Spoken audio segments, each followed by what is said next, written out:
আমার মনটা তো টানে নারীর দিকে। আমার পুরুষের দিকে বসতে মন চায় না। আজকে বাবা মারা গেল, আর সে মাটিও দিতে পারলাম না, তারা ছুঁইতেও পারলাম না।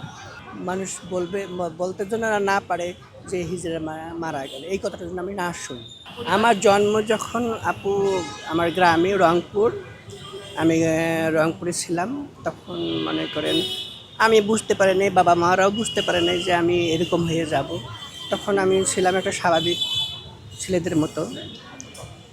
এই হাঁটি হাঁটি পা পা করতে চলতে চলতে চলতে আমার জানি কেন জানি বোনের লিপস্টিক দিতে মন চায়, আবার বোনের মতো কাপড় পরতে মন চায়। হ্যাঁ, এগুলো পরি। তা আমার বাবা মা রে কি রে, তুই ছেলে মানুষ, তুই এগুলো পড়াস কি লিগা? তা আমি আবার বোনের জন্য তো ওই থ্রি পিস নিয়ে আসে, বোনের জন্য তো চুড়ি নিয়ে আসে, তা আমি কান্নাকাটি করতাম যে আমিও নেব মার কাছে। তা ওগুলো আমার কাছে, আমি ছোটো তো, তখন ওরা বুঝতে পারে না, হয় বুঝে ওটা ভালো লাগছে এই জন্য পড়তাছে। এমনি দাদিরা করে, শতানি ইয়ে করে। তা আমার কারণের জন্য ওই ওদের সাথে বেড়াতে মন চায়, ওদের ওড়না ধরিয়ে বেড়াতে মন চায়। তো এইভাবে চলতে চলতে যখন আমি স্কুলে, যখন আমাকে ভর্তি করতে আমার 5 বছর পেরিয়ে গেল, তখন আমার স্কুলে ভর্তি করে দেয়। হ্যাঁ, তো স্কুলে ভর্তি করে দিলে ওই মেয়েদের সাথে বসি। হ্যাঁ, মেয়েরা কয় তুই বসিস কেন আমাদের সাথে, তুই ওদের ছেলেদের সাথে যা বস। তাহলে বলছে না, আমি ছেলেদের সাথে বসবো না। তাহলে ওরা করে মাইয়া, তখন মাস্টারের কাছে বিচার দেয়, মাস্টার তখন হাসাহাসি করে, তুই ওদের সাথে বসাস কে? তো ওরা এটা বুঝতে পারে না, ছাড়ারাও বুঝতে পারে না যে কী বা কী হবে। হ্যাঁ, এই হতে হতে হতে তখন আমি ক্লাস 4-5 উঠলাম। তখন আমার ওই যে ভাই, আর যে ভাইরা আছে বা বোনরা আছে, তো ওরাও ওই স্কুলে লেখাপড়া করতো। ভাই বোনরা তখন রাগ করে বাড়ি যায় বিচার দিত বাবার কাছে, মার কাছে, যে ও এরকম করে কেন? হ্যাঁ, তো ইয়ে করলে আমাদেরকে শরম লাগে, ইয়ে করে।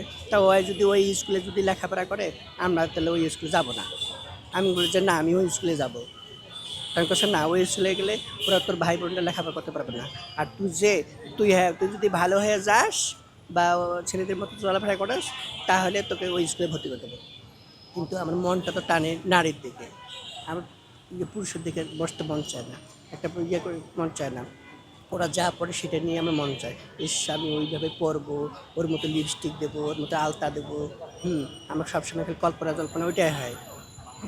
তো এটার তো আমার ব্রেনটা যে এই কাজটা করতেছে, তারা বুঝতে পারতেছে না। যত মারতেছে, যত ইয়ে করতেছে, কিন্তু আমাকে ওইখানে ইয়ে।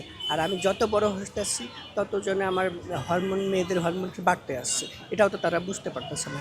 তা আমার ছোটোবেলা আমার ভাইয়ের বিয়ে হচ্ছে, আমি গাড়ি আসবে, গাড়িতে নাকের করতে বিয়ে আনতে যাব, কত একটা আনন্দ। তো এটা না করে আমাকে ঘরের মধ্যে আটকে রাখছে। পরে তখন আমি অনেক কান্নাকাটি, গালাগালি, আমি তো চিলাচিলি করতেছি, যে মারতেছে, ইয়ে করতেছে। হ্যাঁ, কিন্তু আমার নেয় না। তাই না নেওয়ার পরে ওইখানকার যে রংপুরে বিভাগের যে আমাদের যে জনগোষ্ঠীরা ছিল, বিয়ে আনতে গেছিলো, তা ওরা টের পাইছে। তো ওরা বলছে কী রে, এখানে কী ব্যাপার? তখন আমি তো দেখো এই ব্যাপার, আমি নাচতে চাচ্ছি, ইয়ে চাচ্ছি, আমার নাচতে দেয় না, বিয়ে নিতে যেতে, এটা বুঝতে পারছে। আর কি দেখো,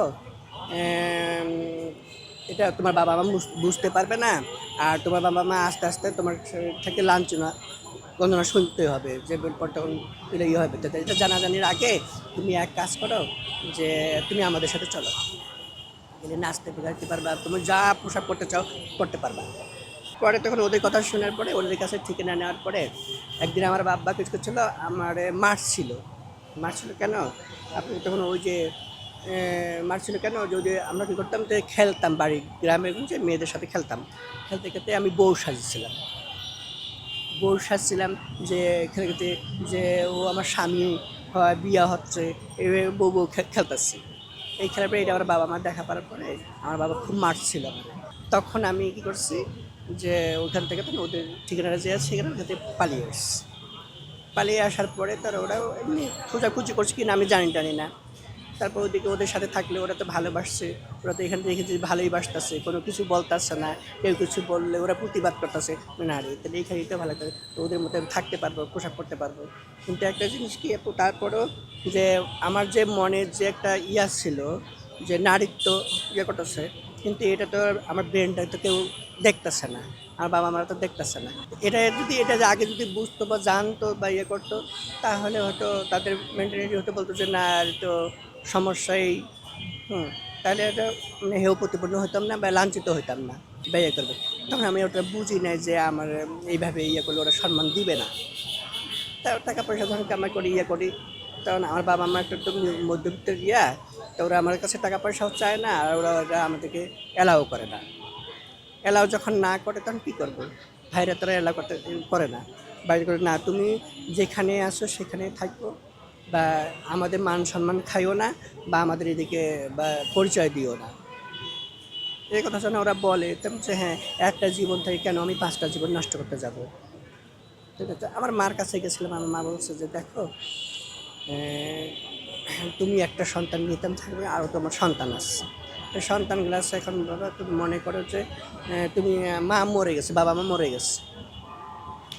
গেছে, এই মনে করে তো তুমি যাদের কাছে আছো তাদের কাছে থাকো, আমি দোয়া করি আল্লাহ যেন তোমাকে যেন ইয়ে করছে, আমাদের এই দোষ, আমরা যদি আগে যদি এটা বুঝতে পারতাম বা ইয়ে করতাম, তাহলে আমরা ট্রিটমেন্ট করে জিনিসটা চেষ্টা করতাম। আমাকে ঢাকা ট্রান্সফার করে দিল। হ্যাঁ, তো এখানে থাকলে রংপুর থেকে তো কাছাকাছি, ঘন ঘন যাবে, তখন একটা মায়া জড়ে গেলে আবার আসতে চাবে না, এই জন্য ঢাকা পাঠাতে হলো। ঢাকায় তখন এই গুরুমার কাছে আমি আশ্রয় নিলাম। 13 সালে, 2000 সালে এখানে আসছি তো, হ্যাঁ, 13 সালে আমার বাবা যখন মারা যায়, তো এই খবরটা পাইছিলাম। এই খবরটা পাওয়ার পরে আমি তখন করছিলাম বরখাপুরে গেছিলাম। তা আমার তখন একটা জিনিস একটা অনুভূতি যাচ্ছিলো, হ্যাঁ রে, আজকে বাবা মারা গেল, আর সে মাটিও দিতে পারলাম না, তারা ছুঁইতেও পারলাম না। তারপরে আমার মা একটা কথা বলছিল যে বাবা, তুমি যে জায়গায় আছো সে জায়গায় থাকো, আমি বুড়াকি বয়সে শুনতে চাই না মৃত্যু হলে যে মানুষ বলবে, বলতে জন্য না পারে যে হিজড়া মারা গেল, এই কথাটা যেন আমি না শুনি। হ্যাঁ, আমি মরার পরে আমি শুনলামও না, জানলামও না, তখন তুমি বাড়িতে আসো না, কী করে করো। হ্যাঁ, তা আমি চাই না, ওই মায়ের কথাটা আমার সবসময় মনে পড়ে, যে চাই না যে আমার মা বয়সকালে যেন মানুষের কাছে লাঞ্ছিত হোক।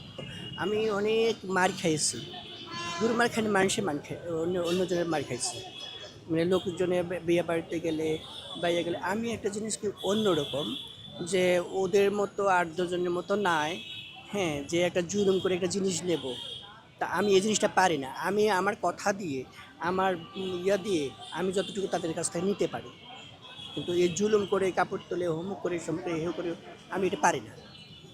এই মার খাওয়ার পরে তখন ওখান থেকে আমি ছাড়িয়ে আসছি, কারণ না রে, এদের সাথে তো থাকলে বা আমার আরও মার খাইতে হবে, কারণ আমি যেভাবে চলি ওরা তো সেভাবে চলে না। মানুষের তো মনে করেন মুভমেন্ট বা কেমন কীরকম আমি জানি না। হ্যাঁ, ওই আমার মন চায় স্বামীর সংসার করতে, ঘর সংসার করতে। হ্যাঁ, মন চাইতো যে ওর সাথে সংসার করি, অন্যকে স্বপ্ন দেখি, কিন্তু বাস্তবতা তারা করতে চায়, আমি করতে রাজি হই না। এই থেকে অনেক লাঞ্ছনা গঞ্চনা হচ্ছে, এবং কি এগুলো ছাড়ার পরে তখন আমি কী করলাম, যে না, এটা এই জিনিসটা তো আমি হতে চাই না। আমি যতই মেয়েদের মতো আমার মনটা হোক না কেন, হ্যাঁ, কিন্তু আমার মেয়ের স্বামীর আমি বুঝি যে না, ওকে যদি স্বামী বলে গ্রহণ করি, বা ও শুধু মোহে আসবে, কিন্তু সে বাস্তবে আমাকে গ্রহণ করবে না, তার পরিবার আমাকে দেবে না, তো সে আমার হাত ধরে হাঁটতে পারবে না। এই জিনিসটা আমার সঙ্গে কাজ করতো। হ্যাঁ, যতই ভালোবাসা দেখা করে। এবং আরেকটা জিনিস কি, যে আমাদের মনটা এমনই নরম, যে কারোর সাথে ভালোবাসা করতে গেলে আমরা তাদেরকে ছাড়তে পারি না। আর গুরুমার কাছে আমরা থাকি না কেন আপা, এই যে সারাদিন কাজ করে, একটা মনে করেন আমি আমার জেলার সিনিয়র জুনিয়র আছে, এখন মনে করেন তাদের কাছে যদি যাই, হ্যাঁ, তাদের যদি কথা আমি না শুনি, এখন আমি দোষ করি নাই, কথাটা শুনলাম না কেন, এটার জন্য যদি যত টাকা জরিমানা হবে তত টাকা দিতে হবে। এই জন্য একটু দূরে থাকাই ভালো।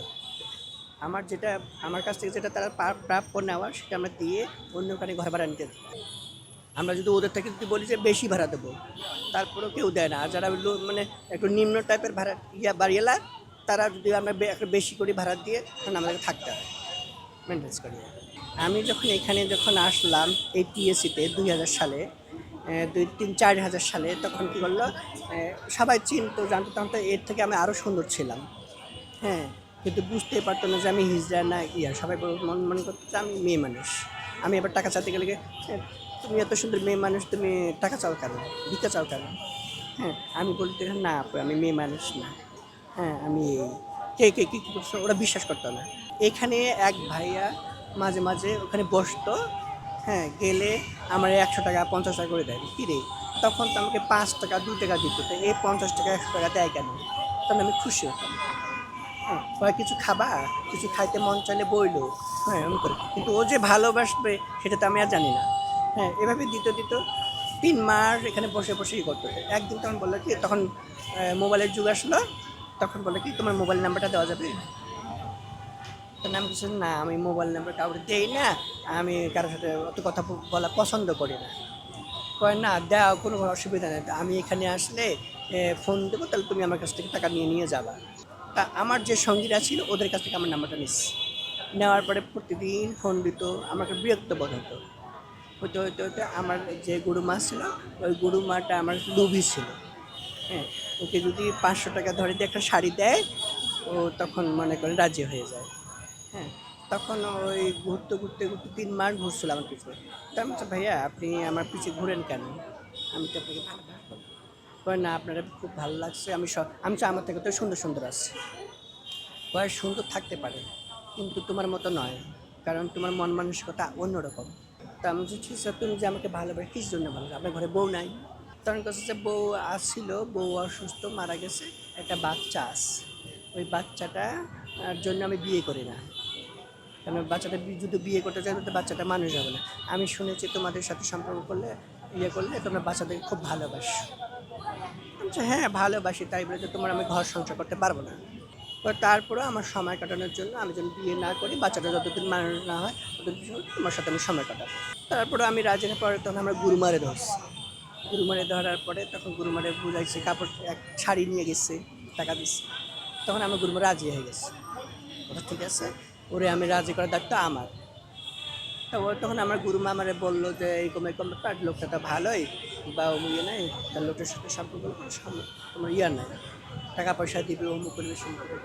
তো আমি কিছু যে না, হ্যাঁ আমি হচ্ছে একজন সর্দানি, তুমি আমার মুখের উপর না করবা, তাহলে তো জরিমানা দিতে হবে। এই ভয়টা তখন আমি রাজি হয়ে গেছি। রাজি হওয়ার পরে যদি সম্পর্ক 3 বছর থাকতে থাকতে পরে জানতে পারলাম তার ওয়াইফ আছে, বাচ্চা 2টা। কেমনে জানতে পারলাম, যখন আমার বাসায় আসতো তখন মোবাইল সাইলেন্ট করে রাখতো বা অফ করে রাখতো। তা আমি আবার কারো মোবাইল ধরি না। পরে একদিন, কয়েকদিন রাখবে, হয়তো হয়তো একদিন হঠাৎ করে ওই মোবাইল বন্ধ করে না করে, সকালবেলা গোসল করে সে তার কাজে যাবে, ও সে আবার কোন মালিকের গাড়ি চালাবে, তো আবার সে যাইবো, তো গোসল করতে গেছে, তখন দেখি মোবাইল বাজার পরে তখন আমি দেখা ওর বোন নাম ছিল লিপি, তাই লিপি নাম লেখা আছে। তখন আমি আস্তে করে রিসিভ করলাম, আগের নাম্বারটা তুলে নিচ্ছি, নেওয়ার পর রিসিভ করছি। রিসিভ করছি কিছু মানে ধরার সাথে সাথে ওর ওয়াইফ কান্নাকাটি হচ্ছে, মানে সে 6 মাস ধরে বাসা যায় না। হ্যাঁ, কান্নাকাটি করতেছে। তখন আমি যে কী ব্যাপার, বলছে এই মোবাইল যায় সে কই, মানে অমুক সময় আপনি কে মোবাইল ধরছেন, অমুক সময় করতেছে, হামতাম করতেছেন। আমি চাপা মোবাইলটা যার, আমি তো আপনি কে আগে জিজ্ঞেস করি, যে আমি তার ওয়াইফ। আমি যখন শুনলাম যে ওনার ওয়াইফ, বলছে আপনার বাচ্চা কটা, কিছু 2টা, আপনি থাকেন কোথায়, মিরপুর দুয়ারিপাড়া। ও, আমি আবার বললাম যে না, আমি একজন কারোর সংসারটা ভাঙবো না। তখন আমি বলছি যে না, যা আসছে কালকে কোথায় ছিল আমি জানি না, কালকে ওই যে আমার এক ভাইয়ের সাথে আসছে বাসায়। আমি বলি না যে গোসল করতে বাইরে আসছে, আসলে আমি বলবো না। ওইটা আমি নাম্বারটা উঠাই নিচ্ছি। সব কিছু শোনানোর পরে কত বললো যে ভাইয়া আপনি কি আমি জানি না। তখন আমি বলছি যে না আপা বলেই ডাকেন আমার। হ্যাঁ, যার সাথে আছে তার ওয়াইফ, আমি এইভাবে বলছি। হ্যাঁ, তখন বলছে যে দেখেন আপা, কিবা 6-7 মাস ধরে ও আমার স্বামী করে কি জায়গায় জায়গায় যাইয়া এই মেয়ের সাথে সম্পর্ক, ওই মেয়ের সাথে 3 জায়গায় সে বিয়ে করছে। হ্যাঁ, 3 জায়গায় বিয়ে করছে, 3 জায়গা থেকে সে ওই ওনার বউ যা নিয়ে আসছে ধরে ধরে। তা আমি এগুলো জানি না, কিন্তু আমি আর বলি না। আমি তো জানি না, ঠিক আছে আমি আসলে আমি বলবো, আর আপনার বাসা করে আমি বলবেন। বলছে একদিন ওঠেন, ওনারা খুবই ভালো, বলছে যে বেড়ায় যাইও। ঠিক আছে একদিন যাবেন। তারপরে ও যখন গোসলটাকে বাইরে হলো, বাইরে হওয়ার পরে আমি ওনাকে বললাম চলো আমরা গুরুমার কাছে যাই। হ্যাঁ, বলছে না ডাকছে চলো। আরও যারা আমাদের কমিউনিটি যারা আছে ওদেরকে ডাক দিচ্ছি, ডাকে বলছি যে বসার পরে বলছে এই নাম্বারটা কার, তো ও স্বীকার করে না। আমি তো ঠিক আছে, তুমি যখন স্বীকার করো না তাহলে আমি ফোন দিই। এই তখন মানে ও মানে আমাকে মারবো, ও মুখ করবে সমুখ করবে। আমি তো শোনো মারে এখানে ইয়ার নাই, কারণ তুমি যে কাজটা করছো এটা এখন তুমি আমার জুতা খাবা। হ্যাঁ, কী হয়েছে এই ঘটনা, ওনার ওয়াইফ তো মরে নেই, আসে তো বাচ্চা দুয়ারি পরে মিরপুরে আসছে, 2টা বাচ্চা আছে, 6-7 মাস ধরে ইয়া দেয় নেই, আর ওনার অভিশাপ আমি নিতে যাবো? এই কথা বলার পরে আমি বলছি যে আজকে পর থেকে তুমি আর কখনো আমার এখানে আসবা না, যাও। অনেক ইয়া করার পরে নাহলে আমি আপনার ওয়াইফের এখানে ডাকে নিয়ে আসবো। তারপরে পাঠিয়ে দেওয়ানোর পরে সে মোবাইলে যোগাযোগ করে ফোন টোন দেয়, কথা কথা যা হবার হয়েছে, আমি তোমাকে খুব ভালোবাসি, হুমুক সুমুক করে। আমি ওই হাই হ্যালো থেকে মোবাইল থেকে এই 3 বছর কাটাই দিচ্ছি।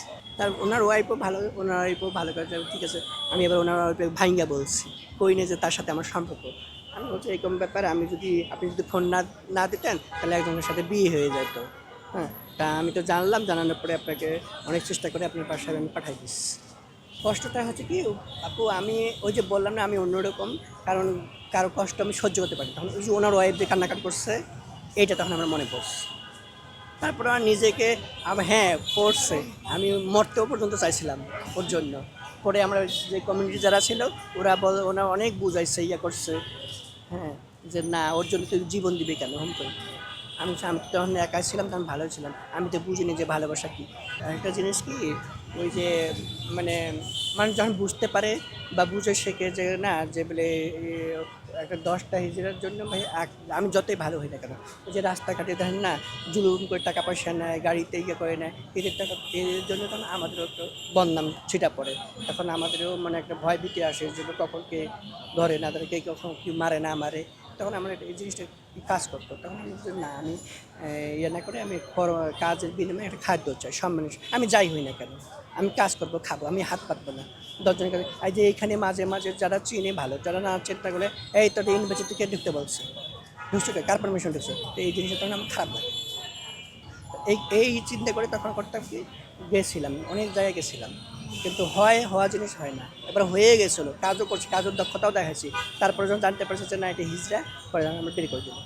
বেশিরভাগ কষ্ট হয় আপু যখন পরবাসে টেহার আসে, মানুষে যায় দেশের বাড়িগুলো শুনি, তখন খুব কান্না হয়। আজকে যদি ওদের মধ্যে থাকতাম, আমিও বাবা মার কাছে ওইভাবে যাইতাম বা করতাম। কারো কারো দেশে গ্রামে যদি বিয়ের কথা শুনি যায়, তখন আমার খুব কষ্ট হয় যে আমি আজকে যদি থাকতাম তো আমিও তাদের সাথে যেতে পারতাম।